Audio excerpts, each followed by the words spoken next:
Son 3 décadas de destierro y desunión. 30 años de duro exilio, extranjero domicilio. Qué pena de son que canta, errante generación. Saludos amigos de Cuba y su historia, parte de la programación en español de la WLRN, Canal 17, Televisión Pública. Mi nombre es Alberto Müller y en el día de hoy, Cuba y su historia va a hacer justicia. ¿Y por qué digo que va a hacer justicia? Porque llevamos casi 3 años en este programa y por primera vez vamos a meternos en un tema que además es vital en la historia cubana, y me refiero al azúcar. Sin azúcar no hay país, y además una de nuestras cantantes preferidas y favoritas, en una ocasión le preguntaron y le pusieron el sobrenombre de Azúcar, y me refiero a Celia Cruz. Nos adentramos en Cuba y su historia en esa temática, posiblemente tengamos que hacer varios programas, pero para hablar de azúcar hemos traído primero al ingeniero Juan Tomás Sánchez, un gran amigo, un gran conocedor del tema azucarero, de los colonos azucareros, y por supuesto al ingeniero Julio Ulloa, que nos ha ayudado y que también conoce de azúcar. Así que bienvenidos a los dos en Cuba y su historia, Juan Tomás y Julio. ¿Cómo están? Bien, muchas gracias Alberto por esta invitación. Sí, ayúdenme a hacer historia, porque es un tema que siempre hemos tratado de involucrar y de compartir con los amigos, y ustedes hoy van a hacer realidad una promesa. Además, no hay Cuba sin azúcar. Sin azúcar no hay país. Bueno, así que pues te doy la palabra a ti, Juan Tomás. Pues te voy a decir el nacimiento, las primeras cañas que llevó a Cuba el gobernador Diego Velázquez eran cañas dominicanas. Tenemos un ancestro dominicano. Sí. Pero 550 años después la asesinó el comandante Fidel Castro y no hubo un general que le dijera, no comandante, esto es una locura. Claro. Y Cuba hoy produce el 2% de lo que producía en 1960. Qué fenómeno. De 6 millones de toneladas, 120.000 toneladas el año pasado. Y es un importador de azúcar. ¿Y a esos comunistas no le da vergüenza eso, Juan Tomás? Bueno, porque es que no, claro, es que no hubo uno con vergüenza que le dijera al comandante, esto es una locura, no se pueden cerrar la mitad de los centrales azucareros. Pero es que el comandante estaba obsesionado con la industria farmacéutica, y la industria azucarera necesitaba 400 millones de dólares todos los años en zafra, ya al nivel que estaba vendiéndole azúcar a Rusia, al nivel de 8 millones de toneladas. En tiempo muerto había que gastarse 400 millones para después tener una utilidad de 500 mil millones. Y ese dinero lo sacó de la azúcar. Fidel empezó a sacarle primero 200 millones para la industria farmacéutica y después un poquito más, y al fin y al cabo no tenemos ni industria farmacéutica ni tenemos industria azucarera. Lo que tenemos es cientos de miles de cubanos todavía con el corazón latiendo en todos esos pueblos y ciudades, sobre todo al sur de la carretera central, al norte de Oriente, en toda Cuba, los corazones latiendo. Y cuando yo voy a Cuba, cualquier colono, cualquier hacendado va a Cuba y se encuentra con algún personaje de los que conoce la historia de Cuba, lo único que te preguntan es, ¿y cuándo regresan ustedes? ¿Cuándo vuelven ustedes? Claro. Esa es la pregunta que hay en Cuba. No, esa estadística que tú has compartido con los amigos televidentes, de que Cuba producía 6 y 8 millones de toneladas de azúcar y hoy no es capaz de producir más de 100.000, lo dice todo. Es el 2% de lo de 1960, el 2%. Lo dice todo. No, y hay que importar azúcar, es la miseria del país. ¿Y se la compran a Estados Unidos el azúcar? No, se la compran a Brasil o lo que puedan allí. Es un desastre total. Pero bueno, empezamos con los hitos de la industria. De la industria. Y es la caña que nos manda Santo Domingo. La caña, la madre de la caña es dominicana. Qué bueno. Así que a lo mejor tiene hasta música de merengue. Tenemos un general de la independencia que es dominicano. Pero la industria está viva y el futuro es muy brillante. Tal vez en este programa o en otro programa podemos hablar brevemente del gran impacto que siempre tuvo la venta de azúcar cubana al coloso de los Estados Unidos. Claro. Que nos quedaba enfrente nunca se ha podido autoabastecer de azúcar y éramos un suministrador confiable y estable. Y vinieron después de la guerra de independencia, nada más que para decir dos cosas importantes. Vino el primer tratado de reciprocidad de 1902, que Teddy Roosevelt nos defendió, nos apoyó y logró que Cuba tuviera un tratado de reciprocidad con un tratado sobre el azúcar en la que Cuba suministraba más del 30% del consumo de los Estados Unidos. La cuota era sobre el consumo. Sí. Y en aquella época el consumo llegó hasta los años más cerca al 50 y pico. Ese consumo eran 3 millones, eran toneladas cortas. Cuba vendía a los Estados Unidos a un precio muy favorable, 2,5 millones de toneladas métricas todos los años, ya te digo, un precio favorable. Después hubo la crisis de la depresión de los años 30 y hubo el otro tratado de reciprocidad de 1938 que también... Que nos ayudó. Que nos ayudó otra vez Roosevelt. Y una vez cuando... Y esto es lo que va a pasar un día. Cuando en Cuba nos pongamos, los generales se pongan los pantalones y acaben con aquello que hay con allí, aquel desastre. Con aquel desastre. Va a haber de nuevo un tratado de reciprocidad y Cuba va a tener la oportunidad de venderle azúcar a los Estados Unidos a 40 centavos la libra. Todavía el precio del azúcar se mantiene. Se mantiene. El azúcar ha ido, el crecimiento de la población mundial es lo que ha hecho que el azúcar siga siendo un bien deseable, y el pronóstico de las Naciones Unidas es que el mundo sigue creciendo la población. Todavía le quedan 50 años más de crecimiento de población. Bueno, yo quisiera, Julio, porque ustedes me están ayudando a hacer justicia con el tema del azúcar, porque además no hay tema más importante en la historia de Cuba que el azúcar. No por Celia Cruz, que le decíamos azúcar, sino porque el crecimiento de Cuba se basó en la industria azucarera. Háblanos algo. No, déjame explicarte, en esa época de la que él está hablando, de los años 50, el precio del mercado americano era bastante más alto que el precio del mercado mundial. El doble. El doble. Eran, si mal no entre recuerdo, 2,5 a 5 centavos. 2,5 a 5 centavos, lo que iba a decir. Pensé que era tremenda la diferencia. Y la mayor parte del azúcar venía acá, venía a Estados Unidos, no iba al mercado mundial. Sí. Pero también un poquitico históricamente es lo que yo te digo, que el auge del azúcar viene a Cuba, pienso yo, después de la toma de los ingleses a La Habana. Y viene también por virtud de la revolución haitiana, por virtud de todos los problemas napoleónicos en Europa, una serie de factores que industrializan al sector azucarero.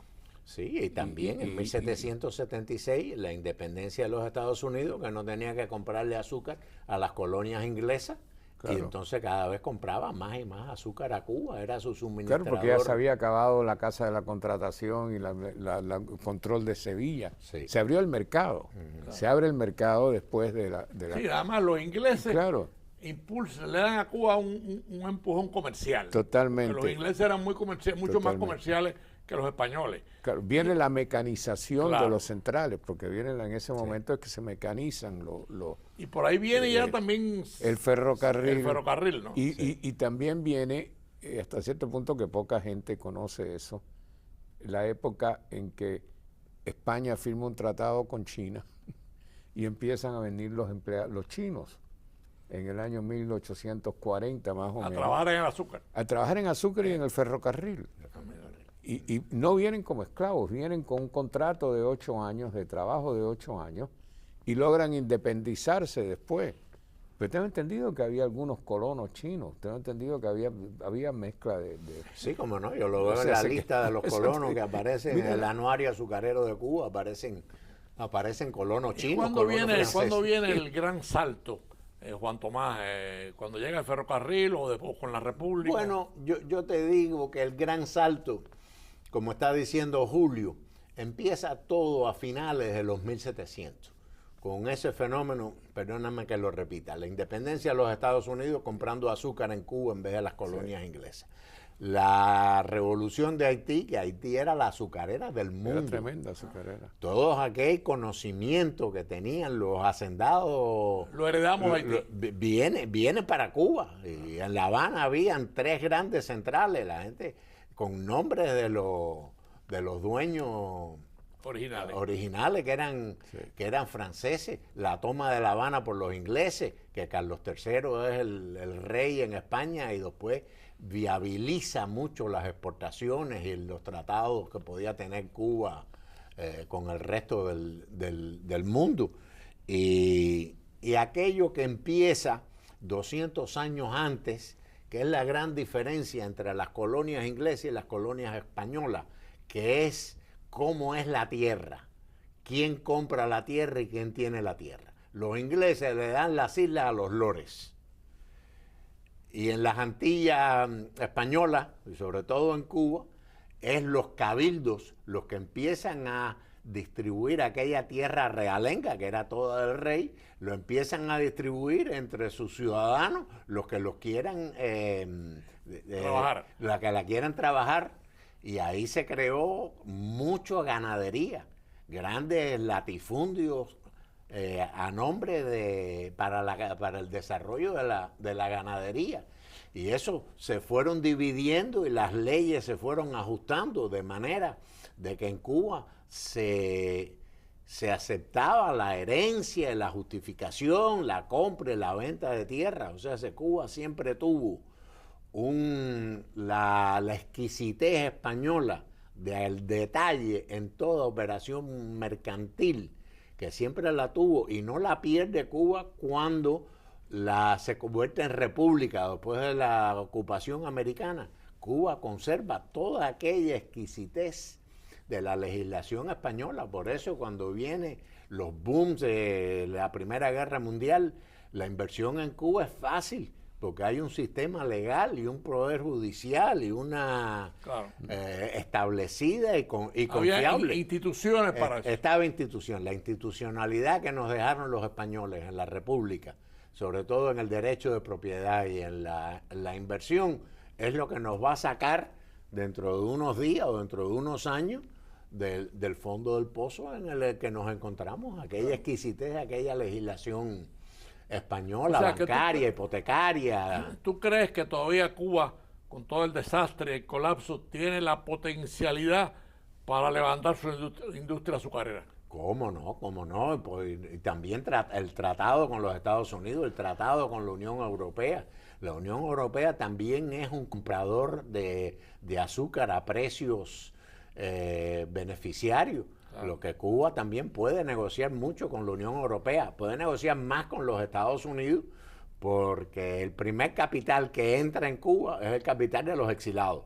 Lo primero que va a entrar en Cuba para poner cualquier cosa, una panadería, y traer trigo y traer carne de res, es el dinero de los exilados cubanos. Después vendrá la banca, vendrá el Fondo Monetario Internacional, el Banco Interamericano de Desarrollo, vendrá la General Electric, vendrá todo el mundo, pero el primer impulso lo da el capital de los exilados que hay, sobre todo en Miami y la Florida. Bueno, amigos de Cuba y su historia, estamos hoy haciendo justicia. Estamos tratando un tema de extrema importancia, básico en la historia cubana, y me refiero al azúcar. Y por supuesto, hemos traído al ingeniero Juan Tomás Sánchez, que dirige la Asociación de Colonos, al licenciado Julio Ulloa.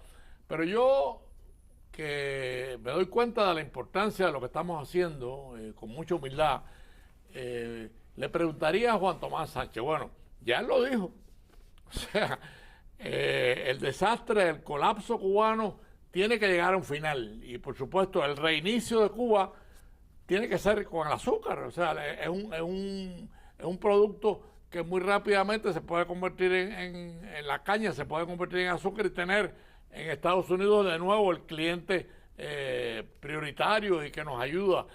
¿Cómo convencer a estos señores que no son capaces porque no saben producir, que se vayan y los dejen entrar a ustedes a producir azúcar en Cuba? Háblanos de eso. Chicos, tienen que aceptar el fracaso. Lo que sucede es que el comunista, y algunos de estos que dirigen Cuba, de verdad son comunistas, no nos podemos equivocar, no son socialistas ni de izquierda, no, son comunistas que creen a sangre y fuego en el fenómeno del marxismo-leninismo y del estalinismo. Quien único puede cambiar esa mentalidad son los coroneles y los militares, que tienen que cambiar y empezar primero. Una primera cosa pudiera ser cambiar el sistema electoral de Cuba. Cuba tiene que arrancar más rápido y más fácil arranca cuando tenga unas elecciones libres. Eso es Bueno, porque además tú no puedes obligar a una persona que sea comunista. Y entonces el comunismo cubano quiere que todo el mundo piense. Si tú eres socialista o demócrata cristiano o conservador, es un pecado en Cuba. Sí, es sí, un pecado. pero a estos comunistas no los vas a convencer. Lo único que los va a convencer son los militares. Lo único que puede, pienso yo en este momento, cambiar Cuba son los coroneles y los generales. La fuerza militar. La fuerza militar que les diga está bueno ya, nos estamos muriendo de hambre, nos vamos a seguir desangrando, esto es muy fácil, vamos a hacer elecciones, vamos a quitarnos arriba el embargo y vamos a presentar por tercera vez a la buena voluntad de nuestro vecino que nos dé un nuevo tratado de reciprocidad y que nos dé otra vez el acceso al mercado azucarero cubano. Oye, oír eso de un técnico, Julio, tú también lo eres, ¿qué puedes comentarnos? No, yo pienso que lo de Cuba ya ha ido más allá del comunismo. Yo pienso que eso es un sistema criminal. Además. Pienso que ya esos militares son dueños del sitio. Es una finca. Es una finca mal manejada. Pero una finca en Una colapso. finca mal manejada, Mal manejada. colapsada y mal manejada. Es una porquería lo que es, Ya. si te pones a pensar. Y yo tengo una sola preocupación respecto al futuro de caña de azúcar allá, es que de las salvajadas que se han hecho en Cuba, es que cantidad de esas tierras hoy en día están llenas de marabú. Y el marabú es cosa seria, el marabú no es fácil de eliminar. Es uno de los, Bueno, tiene es uno de los- solución, por ejemplo, tiene- en Venezuela para preparar esas grandes extensiones que se dedicaron a la ganadería, y muy poquito a la industria azucarera. Por avión se fumigaba y se marabú. se fumigaba el marabú. marabú. Y se convierte en abono, creo. Bueno, no sé en qué se va a No, convertir, carbón para los barbecues. O carbón. Sí, pero bueno, carbón para los Cuba, barbecues, pero Cuba llegó a eliminar el marabú a base de carretas y bueyes. sí. Te quiero decir porque No, y de siembra de caña. claro, y es que el marabú ha dejado en la tierra una gran cantidad de fertilizantes. Así. Sí. No, sí, porque el potencial está ahí. eso era. El fue potencial está ahí, pero provecho primero de hay las que- primeras tierras que ¿Verdad? se usaron en Cuba es que el marabú inyecta nitrógeno en la tierra. Y tú acabaste con el marabú y durante varias cosechas te eliminaste el costo más grande del fertilizante y lo que más te ayuda al crecimiento de la sea, caña. la tierra queda fertilizada. La queda fertilizada durante un tiempo y tiene ese provecho. Pero Después- qué esperanzador, por lo menos para mí, que soy un periodista y comunicador, es esperanzador oírlos a ustedes hablar de que todo puede empezar con cierta rapidez. Lo único que hace falta que estos señores, lo voy a decir decentemente porque podría utilizar otra palabra, decidan, como dice el ingeniero Juan Que Tomás se Sánchez, vayan. abrir, hacer unas elecciones, irse y buscar técnicos que produzcan azúcar. Que se vayan. Alberto, déjame darte un ejemplo. En la legislación que estuvo en vigor hasta que estos barbudos llegaran a La Habana, la industria azucarera estaba perfectamente organizada y la división del ingreso azucarero estaba dividido entre los trabajadores, los colonos y los hacendados equitativamente, y en Cuba en los últimos 40 años no hubo problema entre trabajadores, colonos y hacendados. Aquello estaba perfectamente legislado desde 1937 en la ley de, te voy a dar el ejemplo ahora, la ley de coordinación azucarera ley de coordinación del ingeniero azucarera. Amadeo López Castro, que fue ministro de Agricultura cuando Laredo Bru. El jornal mínimo en la industria azucarera diario, eso lo podía ganar el listero, el mínimo eran 40 libras de azúcar diaria más había otro 20%, vamos a redondearlo en 50, que era el derecho a esto, los días de descanso, las vacaciones. Tú coges 50 libras de azúcar diaria y tú la pones a promedio del mercado americano de 40 centavos la libra, te da $20 diarios. Oye, eso. Ese sería en el día de mañana, una vez que Cuba vuelva a integrarse al sistema americano, $20 diarios. Es que antes de la revolución Cuba era era el 6º país en el mundo con el jornal agrícola más alto del mundo. Era el 6º país. Ahí están las estadísticas, eso no lo invento yo. Pero bueno, mira, en un programa educativo yo traje los libros esenciales que a lo mejor los padres deben de buscar alguna vez que los hijos, los nietos aprendan de verdad sobre la industria azucarera.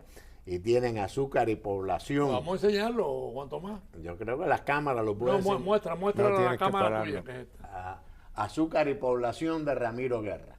Esta es la que le sí. enseña cómo se desarrolla la propiedad en Cuba y no hubo ningún problema para que hubiera inversión azucarera en Cuba. La otra es el fenómeno más lindo, y este está en inglés, de la importancia que tiene el libro, de la creación de los ferrocarriles en Cuba en 1837.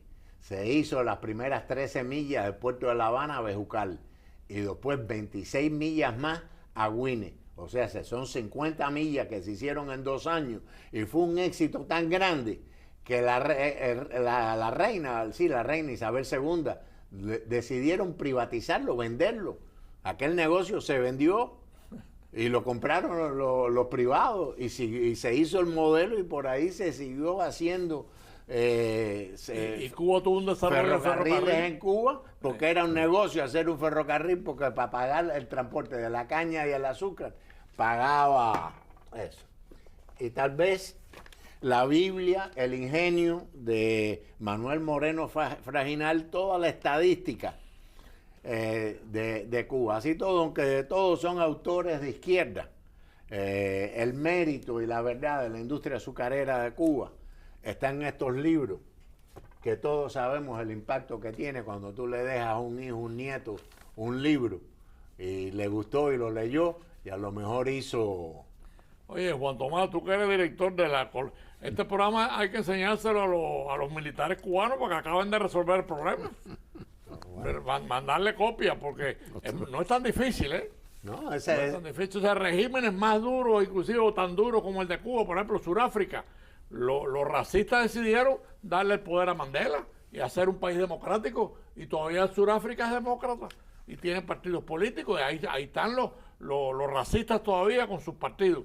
En Cuba que hagan lo mismo y que Cuba se libere. Lo importante es que Cuba se libere. Sí. Digo, yo lo veo así. No, yo lo veo también. Lo importante es eso, tener unas elecciones que el pueblo de Cuba pueda decidir cuál es su destino y que pueda discutirlo en una asamblea o un parlamento libremente elegidos todos y volver a solicitar lo que nos dieron los americanos, su buena voluntad en 1902 y en 1938, la política de buen vecino, que nos ayuden a recuperarnos, porque mientras tanto nosotros vamos a ser un gran importador de toda la maquinaria americana. Yo te voy a hacer una pregunta no indiscreta, discreta, directa y con mucho valor humano, además sabiendo que tanto tú como Julio pueden responderla.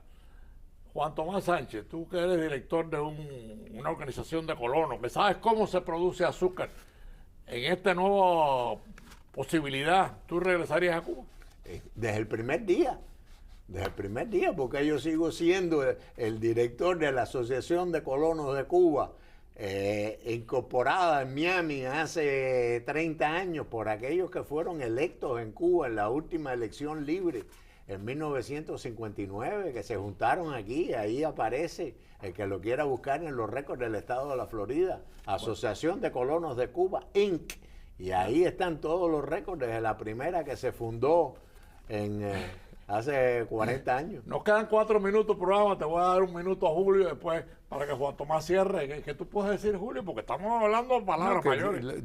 Como yo he dicho muchas veces, la Asociación de Colonos de Cuba era una gran institución y efectivamente se formó en el exilio. El presidente en el exilio de la Hacienda de Colono fue Piña, Silvestre Piña, colono. Y pienso que fue una institución justa y tremendamente democrática. Cuanto más, pero es una asociación que tiene futuro. Ahí te dejo para cerrar el programa. Bueno, sí, es que la historia es que a principios del siglo XX los hacendados, los dueños de ingenio no querían que ni los colonos ni los obreros se organizaran nacionalmente. Entonces era una pelea de león contra mono amarrado. Pero a la vez, a partir de 1930 y pico, en que se pueden hacer la asociación nacional, tanto de trabajadores azucareros, que era la FENETA, Federación Nacional de Trabajadores Azucareros, la Asociación de Colonos, que también era la única representante de todos los colonos, por ley, las dos por ley, nos pudimos llevar bien porque todos teníamos el mismo poder, estaba dividido el poder, y el Estado cubano era el árbitro de cualquier diferencia que hubiera con nosotros. Pero es que la historia de Cuba de los últimos 40 o 50 años había una gran armonía en la industria azucarera. No hubo conflictos, no hubo ¿cómo se llama? Incautación de tierras por falta de pago. No hubo. En ningún momento. En ningún momento. Estaba protegido el agricultor, primero el cañero y después el agricultor de cualquier cosa que tuviera un tamaño de tierra menos, pero el colono no tenía límite. El colono estaba protegido en su tierra y no hubo ningún, ¿cómo es la palabra? Que se me olvida, la palabra legal cuando se... una legislación. Por falta de pago, cuando un foreclosure. No hubo foreclosure en tierra de colono desde el año 30 y pico hasta la fecha. Bueno, amigos de Cuba, su historia, hemos hecho justicia y a alto nivel. A alto nivel porque hemos tenido con nosotros al ingeniero Juan Tomás Sánchez y al licenciado Julio Ulloa, ambos grandes conocedores del tema, pero no solamente por eso, sino porque hemos abierto hasta un camino de historia y de liberación de Cuba a través de la caña. Por supuesto, prometimos al inicio del programa que sobre este tema vamos a tener que hacer 2 o 3 programas más, porque obviamente hemos dado saltos y hay mucho que hablar del azúcar, de los colonos, de la productividad, de la producción, de los trapiches, esos centrales artesanales que vimos en la foto. También tenemos que hablar, así que les agradezco a los dos su presencia en Cuba, su historia, y amigos, nos vemos el próximo domingo a las 4:30 de la tarde. Ya ves. Son 3 décadas de destierro y desunión.